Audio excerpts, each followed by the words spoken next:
Since the NFL draft has come and gone, Dynasty owners and analysts are busy debating the shuffling of this year's rookie running backs. There seems to be a consensus in terms of who the top 5 backs are, but not so much the order, especially after the top 2. May DLF ADP currently ranks them Clyde Edwards-Helaire, Jonathan Taylor, DeAndre Swift, J.K. Dobbins, and then Cam Akers. While many debate who is more deserving of the 101 between Clyde Edwards-Helaire and Jonathan Taylor, the more interesting debates can be found in the ordering of Swift, Dobbins, and Akers, generally in terms of who you believe is in a bigger committee. Today's video will focus on DeAndre Swift specifically, utilizing 2 of DLF's best tools available, the Coaching History app and the Quarterback History app. Both available on DLF, both 100% free right now for you to use. Let's get started.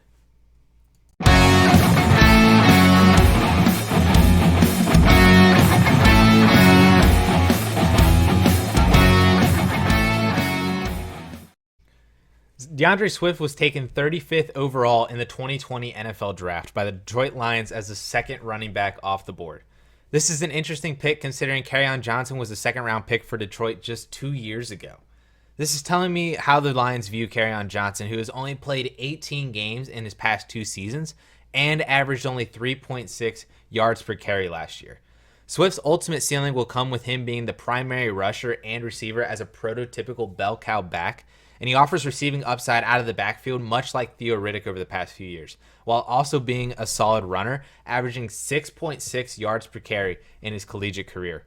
Looking at the Lions specifically, we know that they have had trouble running the ball in the past few years, finishing 21st, 23rd, and 32nd in total team rushing yards over the past 3 seasons.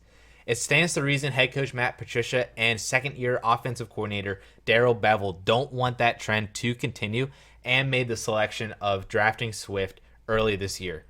Taking a look at Darrell Bevell's coaching history as an offensive coordinator using DLF's coaching history tool, we can see that Barrow loved to feed his top back when he had Adrian Peterson and Marshawn Lynch, averaging over 243 carries a season for his RB1.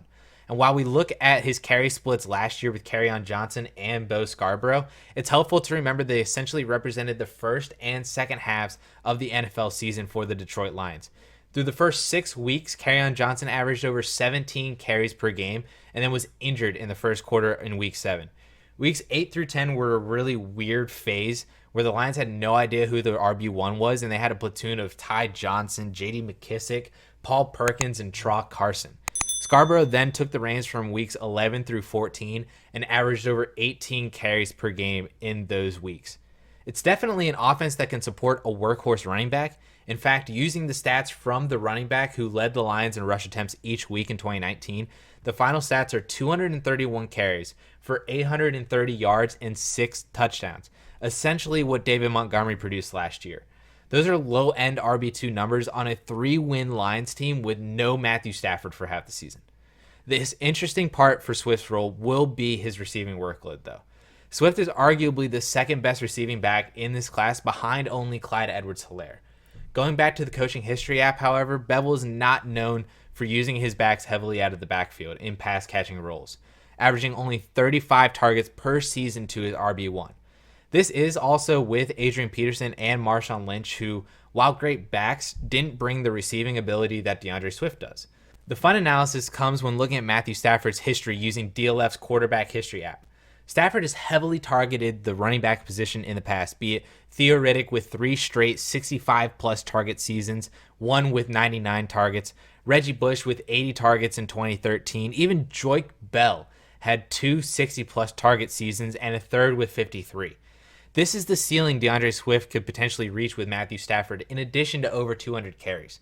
As a floor, we could look at Kerryon Johnson in 2018, who managed 39 targets in only 10 games, or return to the stats of the leading rusher every week for Detroit in 2019, who totaled 20 targets over the 9 games Matthew Stafford played in. All in all, we're looking at a pretty safe player in terms of fantasy floor with RB1 upside in PPR leagues. Worst case scenario, the Lions run a straight committee with Swift not receiving the majority of shares. However, with the data presented, I believe the more likely scenario is DeAndre Swift receiving the lion's share, pun intended there, of the opportunities to maximize his receiving capabilities as Stafford's primary pass-catching option out of the backfield. Reggie Bush finished as the RB7 in 2013 on the Lions with 223 carries for just over 1,000 yards and 4 touchdowns, while adding another 500 yards and 3 touchdowns on 54 receptions. This was also the same season where Joik Bell finished as RB14, being used primarily as the goal line running back with 8 touchdowns and still got receiving work. Flash forward to today, DeAndre Swift is the Lions' new Reggie Bush. He offers an enticing ceiling, and that upside is definitely worth his current rookie ADP with confidence. If you guys like this as well as other content from DLF, be sure to subscribe to the channel and hit that notifications button to be notified for every video down the line. Also, give this video a like and leave a comment down below of where you guys have been drafting DeAndre Swift, or if you have been deciding between Swift and maybe another running back, and hopefully this video can help entice you one way or another. So thank you guys so much for tuning in, listening, and watching to this video, and we will catch you guys later.